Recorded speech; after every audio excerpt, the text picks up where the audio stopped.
नमस्कार, ये आकाशवाणी पटना है। अब आप खालिद रशीद से प्रादेशिक समाचार सुनिए।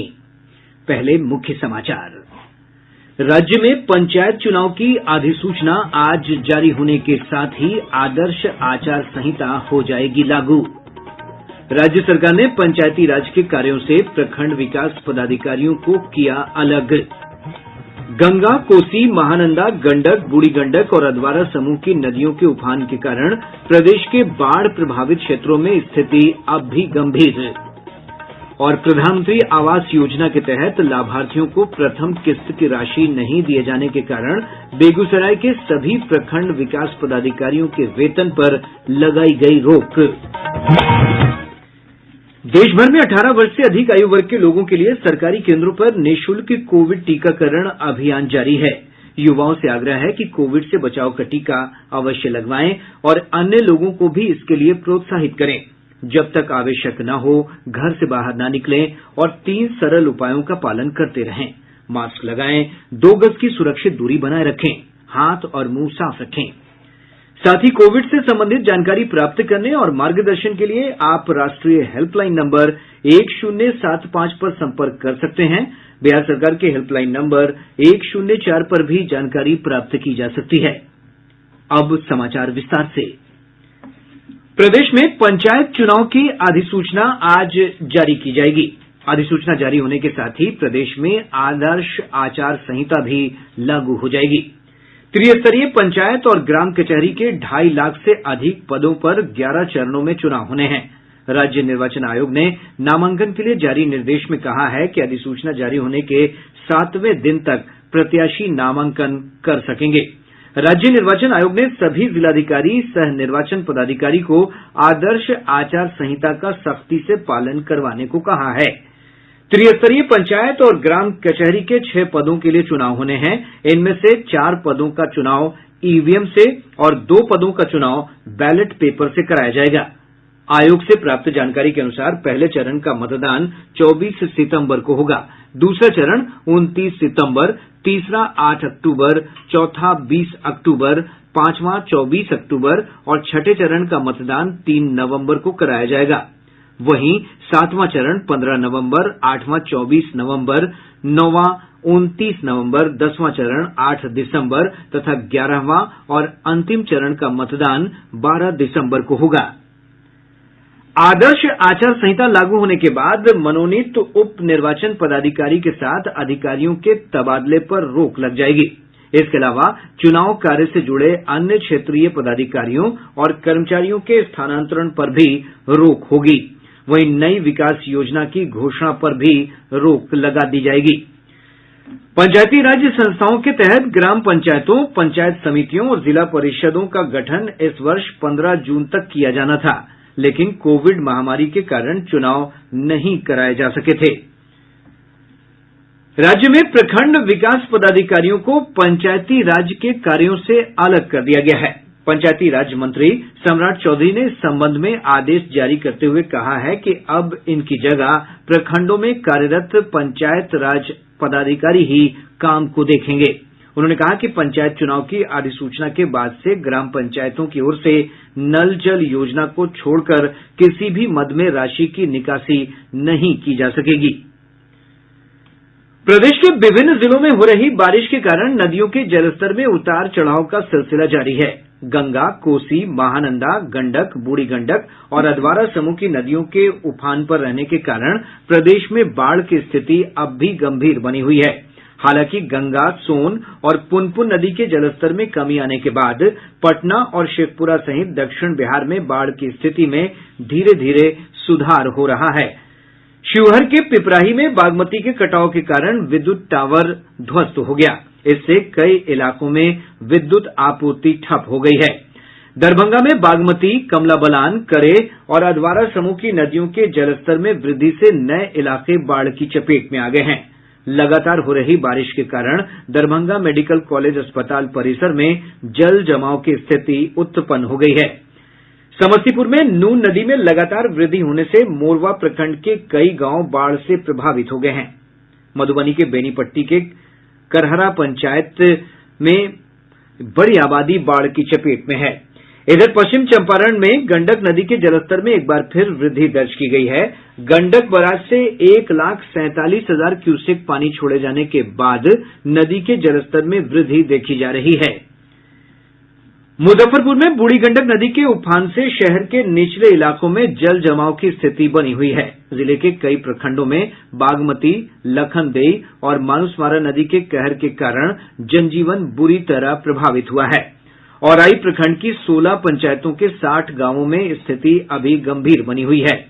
1 दर्जन से अधिक सड़क क्षतिग्रस्त हो गए हैं, जिसके चलते आवागमन अब तक सामान्य नहीं हो सका है। रामपुर से शंभुता और नया गांव से बेशी जाने वाली सड़क कई जगह क्षतिग्रस्त हो गई है, जिस कारण लोगों को भारी परेशानियों का सामना करना पड़ रहा है। वैशाली जिले के पातेपुर पंचायत के आधा दर्जन गांव में नून नदी का पानी फैल गया है, जिससे लोग ऊंचे स्थानों की ओर पलायन करने लगे हैं। मुंगेर जिले में गंगा नदी के जलस्तर में कमी आने के बावजूद बाढ़ प्रभावित क्षेत्रों में लोगों को काफी परेशानियां हो रही हैं। जिन इलाकों से बाढ़ का पानी उतर गया है, वहां महामारी का खतरा बढ़ गया है। खगड़िया से हमारे संवाददाता ने बताया है कि बाढ़ प्रभावित क्षेत्रों में कोई सुधार नहीं हुआ है, दिक्कतें जस की तस बनी हुई हैं। भागलपुर जिले के नौगछिया शहरी क्षेत्र में बाढ़ के पानी के कारण जनजीवन अस्त व्यस्त है। जानवी से तेतरी दुर्गा स्थान जाने वाली सड़क पर अब भी बड़े वाहनों का परिचालन शुरू नहीं हो सका है। पीरपैंती में भी स्थिति गंभीर बनी हुई है। कटिहार से हमारे संवाददाता ने बताया है कि बाढ़ प्रभावित क्षेत्रों से पानी धीरे धीरे उतरने लगा है, लेकिन स्थिति गंभीर बनी हुई है। राजधानी पटना समेत प्रदेश के अधिकतर स्थानों पर आज सुबह से रुक रुक कर बारिश का सिलसिला जारी है। मौसम विभाग ने अगले 24 घंटों में विभिन्न मौसमी कारकों के प्रभाव से किशनगंज, पश्चिम चंपारण, पूर्वी चंपारण और सीतामढ़ी जिले में भारी बारिश के साथ वज्रपात की चेतावनी जारी की है। अगले 24 घंटों में उत्तर बिहार के अनेक स्थानों पर हल्की से मध्यम स्तर की वर्षा एवं मेघ गर्जन के साथ होने की संभावना है। बिहार के शेष स्थानों पर हल्की से मध्यम वर्षा होगी। वहीं उत्तर बिहार के पश्चिम चंपारण, पूर्वी चंपारण, सीतामढ़ी में मेघ गर्जन, आकाशीय बिजली के साथ भारी बारिश की चेतावनी है। केंद्रीय वित्त मंत्री निर्मला सीतारमण ने राष्ट्रीय मुद्रीकरण पाइपलाइन योजना की शुरूआत की है।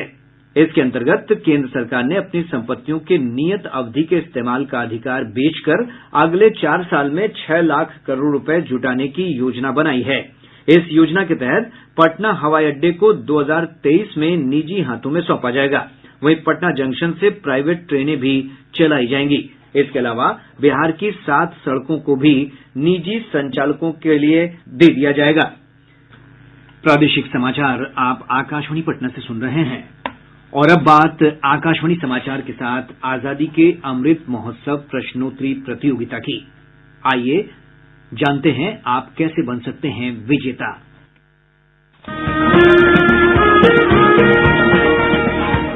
देश की आजादी के 75 साल पर आयोजित अमृत महोत्सव के उपलक्ष्य में श्रोताओं के लिए प्रश्नोत्तरी प्रतियोगिता की शुरुआत हो चुकी है। सप्ताह में 2 दिन बुधवार और शुक्रवार को शाम 7:30 बजे के प्रादेशिक समाचार बुलेटिन के दौरान हम पूछेंगे बिहार से जुड़ा एक सवाल। इसका जवाब आप मोबाइल नंबर 947-100-2534 पर व्हाट्सएप या एसएमएस के माध्यम से दे सकते हैं। ईमेल आईडी airnews patna2021@gmail.com पर भी जवाब भेजे जा सकते हैं। प्रतियोगिता के विजेता के नाम की घोषणा अगले दिन शाम 7:30 बजे के प्रादेशिक समाचार बुलेटिन में की जाएगी। अधिक जानकारी के लिए आप हमारे ट्विटर हैंडल @AIRnews_Patna को भी फॉलो कर सकते हैं।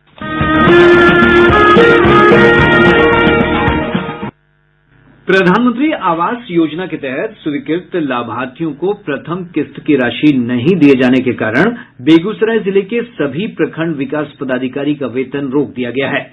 जिलाधिकारी अरविंद कुमार वर्मा ने आदेश जारी करते हुए कहा है कि जब तक प्रखंड के सभी स्वीकृत लाभार्थियों को प्रथम किस्त का भुगतान नहीं किया जाता है, तब तक वेतन स्थगित रहेगा। जिलाधिकारी ने प्रथम किस्त का भुगतान इन अधिकारियों को 1 सप्ताह के अंदर करने का निर्देश दिया है। पटना उच्च न्यायालय ने सहायक अभियोजन पदाधिकारी बहाली मामले में बीपीएससी को प्रारंभिक परीक्षा परिणाम में संशोधन करने का आदेश दिया है। न्यायालय ने पद के 10 गुना परिणाम प्रकाशित करने को कहा है। न्यायालय की इस टिप्पणी के बाद बीपीएससी ने मुख्य परीक्षा स्थगित कर दी है। इधर शिक्षा विभाग ने डीएलएड सत्र 2021-23 में नामांकन के लिए ऑनलाइन आवेदन की तिथि बढ़ाकर 3 सितंबर कर दी है। इससे पहले आवेदन की तिथि 1 सितंबर निर्धारित थी। खाद्य और उपभोक्ता विभाग ने नए राशन कार्ड बनाए जाने के साथ ही अपात्र लोगों के राशन कार्ड निरस्त कर दिए हैं। खाद्य उपभोक्ता संरक्षण विभाग के सचिव विनय कुमार ने बताया कि अप्रैल से जुलाई तक राज्य में 1 करोड़ से अधिक लोगों को राशन कार्ड के दायरे में लाया गया है। इस दौरान 31 लाख से अधिक नए राशन कार्ड बनाए गए हैं।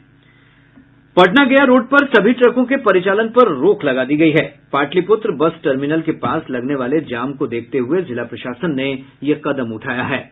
उत्पाद विभाग की टीम ने गया में छापेमारी कर 2 करोड़ रुपए से अधिक के गांजे के साथ एक तस्कर को गिरफ्तार किया है।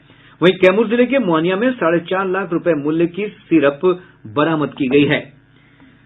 प्रदेश में कोविड-19 के सक्रिय मरीजों की संख्या घटकर 111 हो गई है। स्वास्थ्य विभाग से प्राप्त जानकारी के अनुसार राज्य में स्वस्थ होने की दर 98.63% है। पिछले 24 घंटों के दौरान प्रदेश में 8 नए कोरोना संक्रमितों की पहचान की गई। प्रदेश में पिछले 24 घंटों के दौरान 3,74,261 लोगों को कोविड से बचाव के टीके दिए गए। सबसे अधिक पटना में 27,986 लोगों को टीका दिया गया। अब तक प्रदेश में 3 करोड़ 26 लाख से अधिक लोगों को कोविड से बचाव के टीके दिए जा चुके हैं। टोक्यो पैरालंपिक के खेलों की आज से शुरुआत हो गई है। 5 सितंबर तक खेले जाने वाले इन खेलों में भारत के 54 खिलाड़ी 9 स्पर्धाओं में देश का प्रतिनिधित्व कर रहे हैं। भारत द्वारा किसी भी पैरालंपिक में भेजा गया अब तक का ये सबसे बड़ा दल है। भारतीय खिलाड़ी तीरंदाजी, एथलेटिक्स के ट्रैक एंड फील्ड, बैडमिंटन, तैराकी और भारोत्तोलन प्रतियोगिताओं में अपनी चुनौती पेश करेंगे। भारतीय दल में बिहार के 2 खिलाड़ी शामिल हैं। इनमें मुजफ्फरपुर के शरद कुमार हाई जंप स्पर्धा में, जबकि वैशाली के प्रमोद भगत बैडमिंटन में भाग लेंगे। अब पटना से प्रकाशित प्रमुख समाचार पत्रों की सुर्खियां। आज के सभी समाचार पत्रों ने अलग अलग खबरों को अपनी सुर्खी बनाया है। जातीय जनगणना की मांग को लेकर मुख्यमंत्री नीतीश कुमार के हवाले से हिन्दुस्तान अखबार ने लिखा है, पीएम ने जातीय जनगणना की मांग नकारी नहीं। दैनिक जागरण की सुर्खी है, अनलॉक 6 में मिलेगी रियायत, खुल सकते हैं धार्मिक स्थल।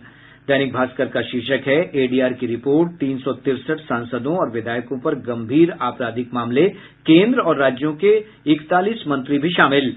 प्रभात खबर की सुर्खी है, 1 सितंबर से पटना नई दिल्ली के बीच चलेगी तेजस। और अब अंत में मुख्य समाचार एक बार फिर। राज्य में पंचायत चुनाव की अधिसूचना आज जारी होने के साथ ही आदर्श आचार संहिता हो जाएगी लागू। राज्य सरकार ने पंचायती राज के कार्यों से प्रखंड विकास पदाधिकारियों को किया अलग। गंगा, कोसी, महानंदा, गंडक, बूढ़ी गंडक और अधवारा समूह की नदियों के उफान के कारण प्रदेश के बाढ़ प्रभावित क्षेत्रों में स्थिति अब भी गंभीर। और प्रधानमंत्री आवास योजना के तहत लाभार्थियों को प्रथम किस्त की राशि नहीं दिए जाने के कारण बेगूसराय के सभी प्रखंड विकास पदाधिकारियों के वेतन पर लगाई गई रोक। इसके साथ ही आकाशवाणी पटना से प्रसारित प्रादेशिक समाचार का ये अंक समाप्त हुआ।